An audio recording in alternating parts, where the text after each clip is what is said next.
حضور اکرم صلی اللہ علیہ وآلہ وسلم کی بارگاہ کے آداب اللہ رب العالمین قرآن مجید فرقان حمید میں خود ارشاد فرماتا ہے۔ کئی آیات کے اندر اللہ رب العالمین نے حضور صلی اللہ علیہ وسلم کی بارگاہ کے آداب تلقین فرمائے ہیں، تعلیم فرمائے ہیں۔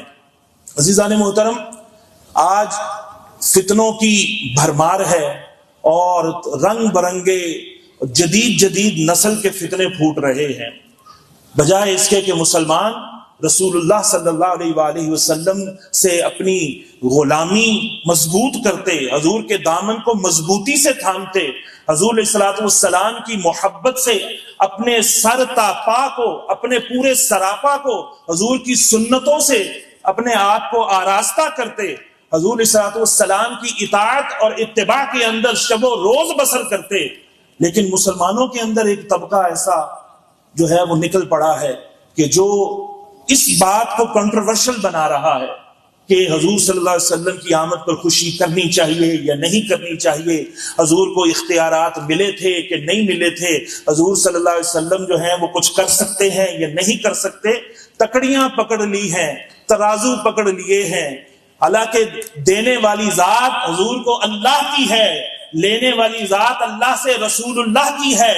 یا تو دینے والا جانے کہ کیا کیا دیا ہے اور لینے والا جانے کہ کیا کیا لیا ہے۔ تیسرا کون ہے جو لیتے ہوئے اور دیتے ہوئے دیکھ رہا تھا، جو یہ تعین کر سکتا ہے کہ حضور کو کیا دیا گیا اور کیا نہیں دیا گیا؟ یہ مسلمان کو زیب نہیں دیتا۔ تو عزیزان محترم، اللہ رب العالمین ارشاد فرماتا ہے لِتُؤْمِنُوا بِاللَّهِ وَرَسُولِهِ وَتُعَزِّرُوهُ وَتُوَقِّرُوهُ وَتُسَبِّحُوهُ بُكْرَةً وَأَصِيلًا، کہ تم اللہ اور اس کے رسول پر ایمان لاؤ۔ یہ رسول جنہیں ہمیں شاہد بنا کر بھیجا ہے، مبشر بنا کر بھیجا ہے، بشیر بنا کر بھیجا ہے، نذیر بنا کر بھیجا ہے، خوشخبریاں دینے والا بنا کر بھیجا ہے، ڈر سنانے والا بنا کر بھیجا ہے۔ تمہارا کام کیا ہے؟ ان کو بھیجنے کا مقصد کیا ہے؟ لِتُؤْمِنُوا بِاللَّهِ وَرَسُولِهِ، کہ اللہ پر ایمان لاؤ اور اس کے رسول پر ایمان لاؤ۔ عزیزان محترم، ہر کوئی مدعی ہے میں اللہ پر ایمان رکھتا ہوں اور میں رسول اللہ پر ایمان رکھتا ہوں صلی اللہ علیہ وآلہ وسلم پر، لیکن ان کا ایمان کیا اللہ کی بارگاہ میں قابل قبول ہے یا نہیں ہے؟ یہ جاننے کی ضرورت ہے۔ اللہ پر ایمان کا مطلب فقط یہ نہیں کہ بس اللہ کو اللہ مان لو کہ اللہ ہے اور بس ہم اس کے بندے ہیں اور یہی کافی ہے۔ باقی جو اللہ کی الوہیت کی شانیں ہیں کہ اللہ فنا سے پاک ہے، اللہ اونگ سے پاک ہے، اللہ موت سے پاک ہے، اللہ شادی سے پاک ہے، اللہ اولاد سے پاک ہے، وہ خود بھی کسی کی اولاد نہیں ہے، وہ نہ ہی اس کی کوئی آگے اولاد ہے، وہ ہر قسم کے عیب سے پاک ہے، بلکہ شائبہ نقص سے بھی اللہ پاک ہے۔ یہ سب کچھ بھی ساتھ ساتھ ماننا ضروری ہے۔ لیکن کئی لوگ ہوئے ایسے اپنی کتابوں کے اندر لکھ گئے، اور لوگ جو ہیں ایسے عقیدے والوں کو اپنا امام بھی بناتے ہیں، ان کے پیچھے نمازیں بھی پڑھتے ہیں، ان کے جنازے بھی پڑھتے ہیں، ان کے ساتھ رشتے بھی کرتے ہیں۔ کیا لکھ گئے؟ کہ خدا جھوٹ بول سکتا ہے، معاذ اللہ۔ خدا کی اگر جھوٹ پر قدرت نہ مانو تو بندے کی قدرت ہے کہ بندہ بول لیتا ہے اور اس کا خدا نہ بول سکے، اس طرح تو بندہ خدا سے بڑھ جائے گا، معاذ اللہ۔ یہ دیکھیں کیسا قیاس کیا جا رہا ہے، کیسی جو ہے عقل سے پیدل جو ہے وہ دلیل دی جا رہی ہے کہ ہماری گناہ پہ قدرت ہے اور ہمارے پیدا کرنے والے کی گناہ اس کو کذب پر قدرت نہ ہو، معاذ اللہ۔ یہ الوہیت بیان کرنے کا یا توحید بیان کرنے کا کون سا طریقہ ہے، معاذ اللہ۔ تو ایسے فاسد عقیدوں سے مسلمانوں کو بچنا چاہیے۔ لِتُؤْمِنُوا بِاللَّهِ کا مطلب کیا ہے؟ اللہ پر ایمان ایسے لاؤ جیسا ایمان لانے کا حق ہے۔ کتنے سارے لوگ ایسے ہیں کہ جو محاوروں کے اندر کفریات بکتے ہیں، کفریہ جملے بولتے ہیں، اللہ رب العالمین کا جو ہے اللہ کے لیے جہد کو ثابت کرتے ہیں۔ کئی ایسے فرقے ہو کر فنا ہو گئے، ان کی باقیات بھی آج کچھ نہ کچھ کسی طریقے سے اور ناموں سے موجود ہیں، جنہوں نے اللہ کا جسم مانا کہ اللہ بھی جسم رکھتا ہے۔ قرآن میں ید اللہ کا ذکر ہے، اللہ کا ہاتھ ہے۔ ان کے ہاتھوں پر جب حضور نے بیعت لی تھی جو ہے حدیبیہ کے مقام پر بیعت رضوان، تو جب حضور علیہ الصلوۃ والسلام نے صحابہ سے بیعت لی، اپنے ایک ہاتھ کو حضرت عثمان کا ہاتھ قرار دیا اور دوسرے ہاتھ کو اس کے اوپر رکھ کر کہا کہ میں عثمان کے قصاص کا بیعت بھی کرتا ہوں، اور صحابہ نے بھی بیعت کی۔ تو اللہ نے فرمایا کہ یہ بیعت محبوب تم نہیں لے رہے، میں لے رہا ہوں۔ یہ بیعت تم سے نہیں کر رہے، اللہ سے کر رہے ہیں، اور ان کے ہاتھوں پر اللہ کا ہاتھ ہے۔ اس طرح کی آیات اور احادیث جب کچھ لوگوں نے دیکھی، اور چونکہ علم سے پیدل تھے وہ، اور کسی اہل ادب اور اہل علم اور اہل اللہ کی صحبت سے انہوں نے علم حاصل نہیں کیا تھا، تو وہ کیا کہنے لگے کہ یہ دیکھو اس میں تو اعضاء کا ذکر ہے، تو اللہ کا بھی ہاتھ ہے، اللہ رات کے آخری پہر میں آسمان پر آتا ہے اور نزول فرماتا ہے۔ حالانکہ یہ آیات اور یہ احادیث متشابہات سے ہیں، ان کا حقیقی معنی اللہ ہی جانتا ہے یا اللہ کی عطا سے اس کے رسول جانتے ہیں۔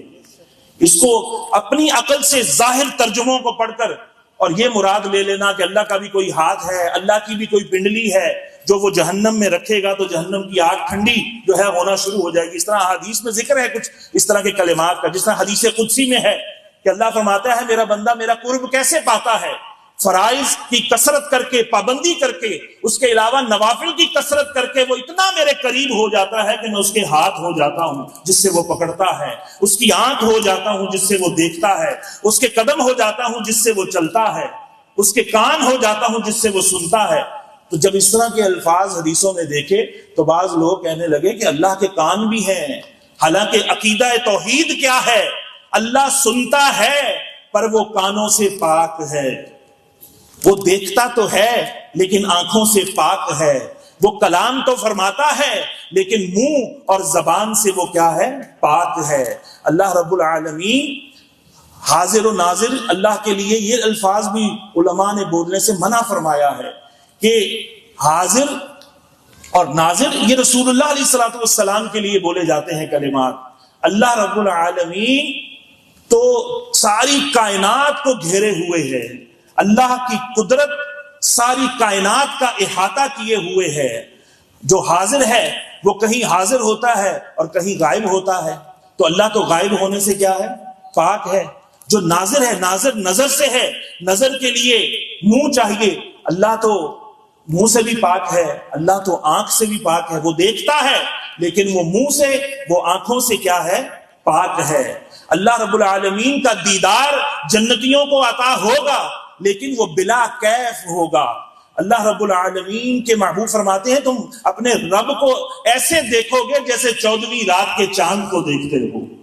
اللہ رب العالمین کسی جہت میں نہیں ہے، اللہ رب العالمین کسی ڈائریکشن میں نہیں ہے، کیونکہ جہتیں جو ہیں، یہ ڈائریکشن جو ہیں، یہ جسم کی ہوتی ہیں، یہ مادے کی ہوتی ہیں۔ اللہ تو مادے سے پاک ہے، اللہ مادیات سے کیا ہے؟ پاک ہے۔ جسم کے لیے آگے پیچھے دائیں بائیں اوپر نیچے یہ 6 جہات ہوتی ہیں۔ اللہ رب العالمین اوپر ہونے یا نیچے ہونے، دائیں ہونے یا بائیں ہونے، آگے ہونے یا پیچھے ہونے سے کیا ہے؟ پاک ہے۔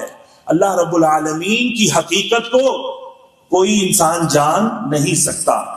تو عزیزان محترم، لتؤمنوا باللہ کا یہ معنی ہے، یہ نہیں کہ اللہ کا جو ہے وہ کلمہ تو پڑھیں لیکن اللہ کے شایان شان جو شان نہیں ہیں وہ چیزیں اللہ کے لیے مانیں۔ کئی لوگوں نے ترجمہ کرتے ہوئے خطا کھائی کہ عمل کرنے سے پہلے اللہ کو پتہ نہیں ہوتا، جب کوئی عمل کرتا ہے پھر اللہ کو پتہ چلتا ہے۔ معاذ اللہ، ترجمے ایسے کیے ہیں، معاذ اللہ۔ کہیں لفظ مکر آیا تو مکر ہی کی نسبت اللہ کی طرف کر دی۔ عربی میں مکر اور اس کے کئی معنی ہیں۔ وَمَكَرُوا وَمَكَرَ اللَّهُ، یہودیوں نے چال چلی عیسیٰ علیہ السلام کو قتل کرنے کے لیے، شہید کرنے کے لیے، اور اللہ رب العالمین نے ایک ہی لفظ اس آیت میں جو ہے وہ 3 مرتبہ ذکر فرمایا ہے، وَمَكَرُوا وَمَكَرَ اللَّهُ وَاللَّهُ خَيْرُ الْمَاكِرِينَ۔ ماکرین، ماکر بھی جو ہے وہ مکر سے ہے، ماکرین کا مادہ بھی مکر ہے، مکرو کا مادہ بھی مکر ہے، لیکن ایک ہی لفظ کے عربی کے اندر کئی معنی ہوتے ہیں۔ دیکھا جاتا ہے کہ نسبت جس کی طرف کی جائے گی معنی اس اعتبار سے کیا جاتا ہے۔ بہت سے لوگوں کے گھروں میں ترجمے موجود ہوں گے، 3 پارے کو جا کے 14واں رکوع جہاں سے شروع ہوتا ہے 13واں ختم ہوتا ہے، یہ آیت جا کے پڑھیے اور دیکھیں کہ آپ کے گھر میں کون سا ترجمہ ہے۔ جنہوں نے اللہ کو مکار ثابت کیا ہے ان لوگوں کا ترجمہ ہے معاذ اللہ ثم معاذ اللہ، یا کسی عاشق رسول کا لکھا ہوا، کسی مؤدب الہی کا لکھا ہوا، مؤدب خدا کا اور مؤدب رسول اللہ کا لکھا ہوا ترجمہ کنز الایمان کس کے گھر میں موجود ہے کہ انہوں نے مکر کیا اور اللہ نے عیسیٰ علیہ السلام کو بچانے کی خفیہ تدبیر فرمائی۔ دوسری جگہ مکر جب اللہ کی طرف منسوب ہوا تو معنی کیا ہے؟ خفیہ تدبیر فرمائی۔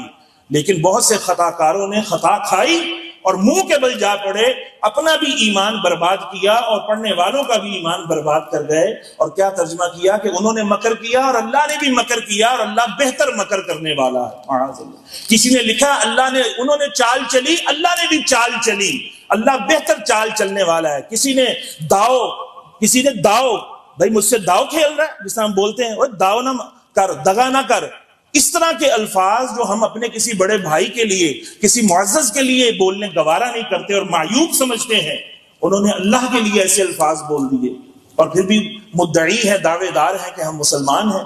تو لتؤمنوا باللہ، اللہ پر ایمان لاؤ، اس کا مطلب کیا ہے؟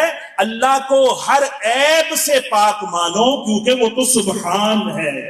وہ کیا ہے؟ سبحان۔ سب جواب دیں، وہ کیا ہے؟ سبحان ہے، سبحان الذی، وہ ذات پاک ہے۔ تبھی تو اس کی تسبیحات ہم بیان کرتے ہیں، سبحان اللہ، سبحان اللہ، سبحان اللہ۔ اور یہ اللہ پر ایمان نہیں ہوگا کہ اللہ کے لیے عیب بھی مانو۔ اسی طرح فرمایا کہ اللہ کے رسول پر بھی ایمان لاؤ۔ اللہ کے رسول پر ایمان لانا کیا ہے؟ بس یہ مان لو کہ حضور اللہ کے رسول ہیں، اور باقی سب کچھ جناب جو مرضی کہتے رہو حضور کے بارے میں، جس طرح کافر کہتے تھے کہ جیسے ہم بشر ہیں یہ بھی بشر ہیں، ہم بشر سے بڑھ کر نہیں ان کو مانیں گے، ہم ان کو کیسے رسول مان لیں؟ اللہ نے رسول بھیجنا ہوتا تو کوئی جن بھیجتا، کوئی فرشتہ بھیجتا۔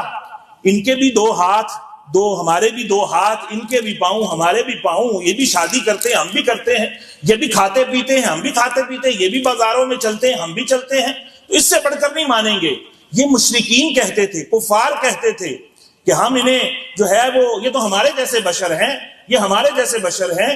تو اللہ رب العالمین کے محبوب صلی اللہ علیہ وسلم کی حقارت کرنے والے، تحقیر کرنے والے لوگوں کے جراثیم آج بھی موجود ہیں، جو یہ کہتے آپ کو سنائی دیتے ہوں گے، کہتے ہوئے آپ کو دکھتے ہوں گے کہ حضور تو بشر ہیں، حضور تو ہم جیسے بشر ہیں، اور حضور کی تعظیم ایسی کرو کہ جتنی بڑے بھائی کی کرتے ہو، اس سے بڑھ کر نہیں۔ یہ ان کی عقائد کی کتابوں میں لکھا ہوا ہے، یہ عقائد کی کتابوں میں، جس سے عقیدہ، جس سے ایمان قائم ہوتا ہے۔ تو بتائیے حضور صلی اللہ علیہ وآلہ وسلم کی ایسی تعظیم کرنی چاہیے، اللہ نے ایسی تعظیم کا حکم دیا ہے۔ حضور صلی اللہ علیہ وسلم خاتم النبیین ہے۔ ایک فرقہ کھڑا ہو گیا، 200 سال پہلے کی بات ہے، قادیانی فرقہ کھڑا ہو گیا کہ حضور آخری نبی نہیں ہے، آخر میں آنا کون سا کوئی فضیلت کی بات ہے۔ ایک اور فرقے والوں نے ان کی تائید کر دی کہ آخر میں آؤ یا پہلے آؤ یا بعد میں آؤ، یہ کوئی فضیلت کی بات نہیں ہے۔ اور وہ اس فرقے نے بھی کہا کہ آخر میں آنے کا یہ نہیں اس کا مطلب کہ آخر میں آنا، بلکہ اس کا مطلب ہے خاتم کا کہ مہر لگانا، حضور جس پر مہر لگاتے جائیں گے وہ نبی بنتا جائے گا، معاذ اللہ۔ سبحان، قرآن کی ایسی تحریف کر دی، خود بدلتے نہیں قرآن کو بدل دیتے ہیں، اس طرح کی تعبیریں۔ تو کیا اس کا محمد رسول اللہ کلمہ پڑھنا یہ اللہ کی بارگاہ میں قبول ہوگا؟ ہرگز نہیں۔ کہ حضور خاتم النبیین ہیں، حضور نے اس کی تفسیر خود فرمائی ہے، انا خاتم النبیین لا نبی بعدی، میں ہی سب سے آخر میں آنے والا نبی ہوں، میرے بعد کوئی نبی نہیں آئے گا، کوئی نبی آ سکتا ہی نہیں۔ ایسا فرقہ بھی موجود ہے کہ جس کے بڑے نے لکھا اپنی کتاب کے اندر کہ حضور کے زمانے میں بھی کوئی نبی آ جائے یا آپ کے بعد میں بھی کوئی آ جائے تو آپ کے آخری ہونے میں کوئی فرق نہیں پڑے گا، معاذ اللہ۔ اس نے تو ختم نبوت کا انکار کر دیا، اور ختم نبوت مسلمانوں کا، اسلام کا، قرآن کا ایسا عقیدہ ہے جس پر ہماری امارت ایمان قائم ہے۔ اگر یہ بنیاد کمزور ہے تو ایمان بھی برباد ہے، یہ بنیاد مضبوط ہے تو پھر ہمارا ایمان بھی مضبوط ہے۔ ایویں نہیں 1953 کے اندر لاکھوں مسلمانوں نے اپنے خون دیے تھے اس چیز کو منوانے کے لیے کہ یہ جو فرقہ ہے مرزئی قادیانی، یہ دائرہ اسلام سے خارج ہے، یہ مرتد ہے، یہ مسلمان نہیں ہے۔ تو بہرحال رسول اللہ پر ایمان ایسے لانا کہ حضور کی ختم نبوت کا انکار کر دینا۔ اللہ رب العالمین نے کئی آیات میں فرمایا کہ میں نے نبیوں کو علم غیب دیا ہے، میں نے انبیاء کو علم غیب دیا ہے، اور بعض آیات میں اللہ نے نفی بھی کروائی ہے۔ جہاں نفی کروائی ہے وہاں اس علم غیب کی نفی کروائی ہے جو اللہ کی شان ہے، کہ جو اللہ کو کسی نے نہیں دیا، اللہ کو خود سے ہے۔ اور جہاں پر اقرار فرمایا ہے، کروایا ہے اور اس بات فرمایا ہے، وہاں اس علم غیب کا ذکر فرمایا ہے جو اللہ کی عطا سے انہیں ملا ہے۔ تو لوگ مطلقاً علم غیب کا انکار کر دیتے ہیں۔ اس کی مثال یوں سمجھیے، اللہ کا حکم ہے کہ رسول اللہ پر ایمان لاؤ، وَتُعَزِّرُوهُ وَتُوَقِّرُوهُ، اور ان کی تعظیم کرو، ان کی توقیر کرو۔ تعظیم کیسے ہوگی؟ رسول اللہ صلی اللہ علیہ وسلم کی شان میں جو ہے وہ کمیاں بیان کر کر کے تعظیم ہوگی، حضور صلی اللہ علیہ وسلم کے ذکر کو چھپا کر تعظیم ہوگی، حضور کے ولادت کے موقع پر بتیاں بجھا کر، چراغ بجھا کر اور بدعت کی رٹ لگا کر تعظیم ہوگی، یا حضور کی شانوں کے چرچے کر کر، چراغاں کر کر، شیرینیاں بانٹ کر، اور جناب کتنا تبرکات کو تقسیم کر کے، دعوتیں عام کر کے، فقراء غرباء کے اندر صدقات کر کے، اس طرح حضور کی تعظیم ہوگی؟ حضور اللہ کا فضل ہے، اللہ کی نعمت ہے، اور اللہ فرماتا ہے قل بفضل اللہ وبرحمتہ فبذلک فلیفرحوا۔ اے محبوب ان سے کہہ دو کہ جو اللہ کے تم پر فضل ہیں، جو اللہ کی تم پر رحمتیں ہیں، مومنوں کو چاہیے کہ اس پر خوب خوشیاں منائیں، ان پر خوب خوشیاں منائیں۔ اور اللہ کی، حضور اللہ کی نعمت ہے یا نہیں ہے؟ بتائیے، حضور اللہ کی نعمت ہے یا نہیں؟ بلند آواز سے جواب دو۔ بے شک ہیں۔ تو اللہ فرماتا ہے وَأَمَّا بِنِعْمَةِ رَبِّكَ فَحَدِّثْ، میری نعمت پر خوب اپنے رب کا چرچا کرو، یعنی کہ نعمتوں کا چرچا کرو جو رب نے تم پر نعمت کی ہے۔ تو ہم چرچا کرنے کے لیے تو یہاں بیٹھے ہیں۔ چرچا کرنے کا انداز یہ ہے کہ وہاں ماتم شروع کر دیا جائے، وہاں رونا پیٹنا شروع کر دیا جائے، وہاں پر مسلمانوں کو خیر کے کاموں سے روکنا شروع کر دیا جائے۔ نہیں، خیر کے اسباب جو ہے مہیا کیے جائیں تاکہ اور لوگ بھی آ کر خیر کے کام کریں۔ تو عزیزان محترم، مثال سے سمجھیے کہ ایک محفل ہے جس کے اندر ہندو بھی موجود ہے، عیسائی بھی موجود ہے، سکھ بھی موجود، یعنی کہ یہودی بھی موجود ہے، اور مسلمان بھی موجود ہے۔ بڑے غور سے سننے والی یہ بات ہے۔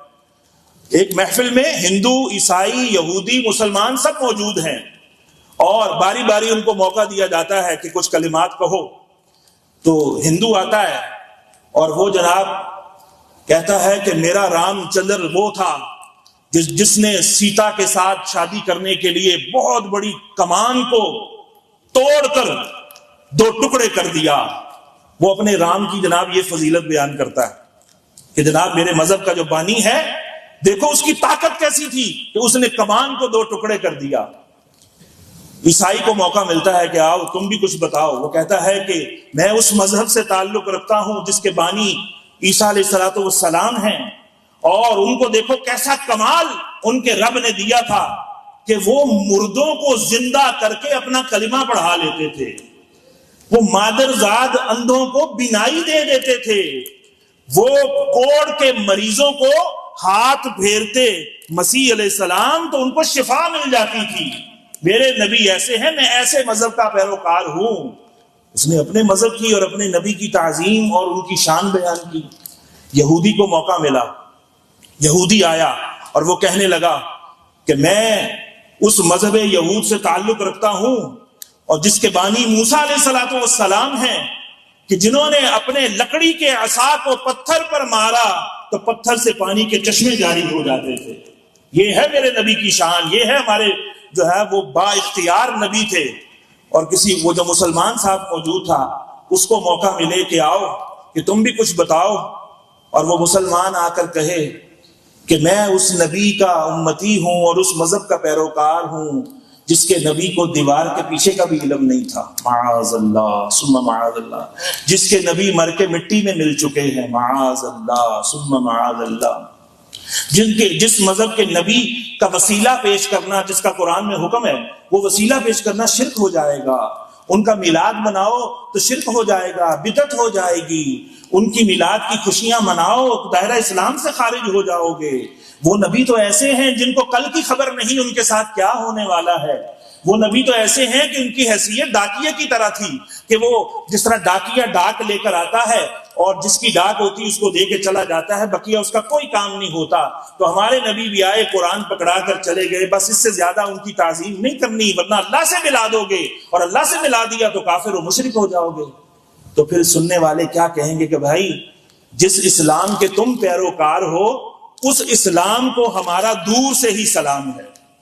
ایسے بے بس نبی کے تم امتی ہو، ایسے جناب بے اختیار نبی کے تم امتی ہو، اور ایسے مذہب کے پیروکار ہو، ہم نہیں اس کے قریب آتے۔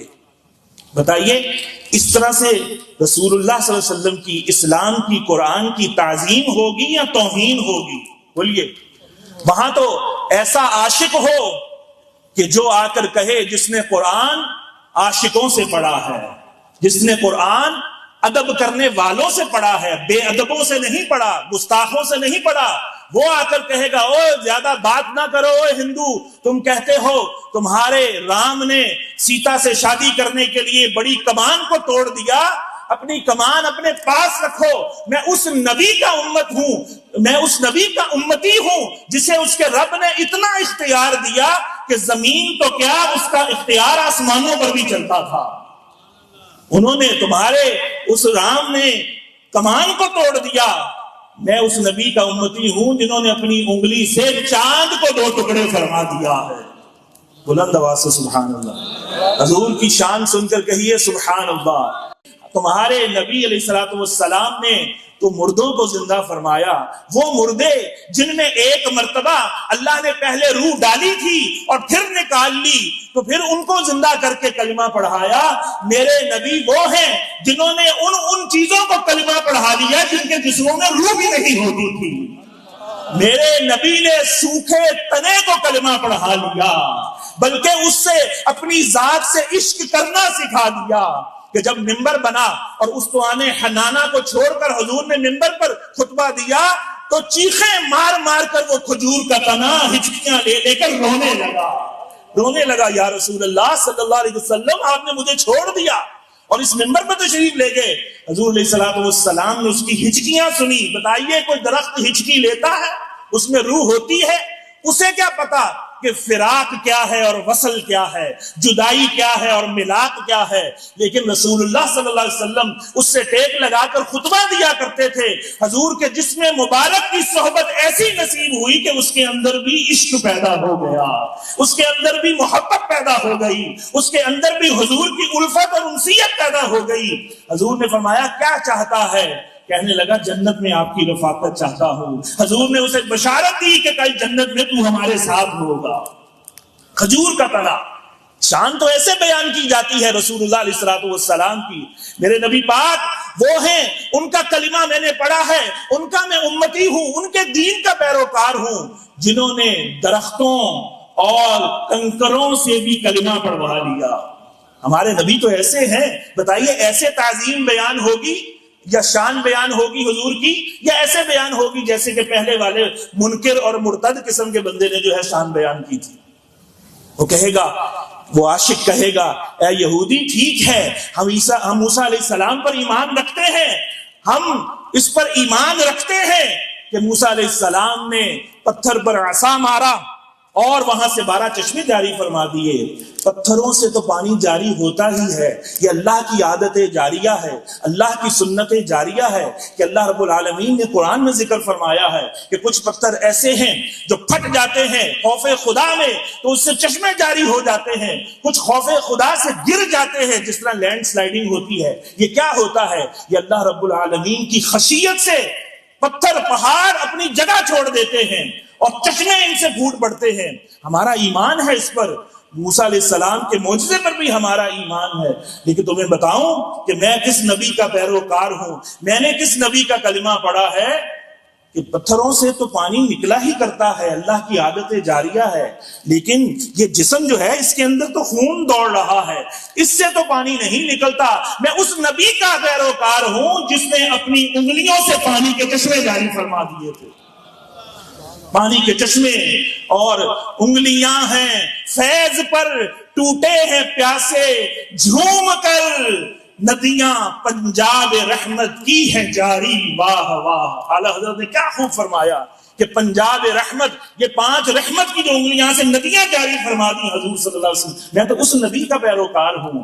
اور حضور علیہ الصلوۃ والسلام کی بھی وہ شانیں بیان کرے گا کہ اللہ تبارک و تعالی نے ہمیں اس نبی کا امتی بنایا ہے، اس نبی کی تعظیم اور توقیر کرنے کا حکم ارشاد فرمایا ہے کہ جس کی تعظیم اور توقیر کرنے کا اللہ خود قرآن میں حکم ارشاد فرما رہا ہے۔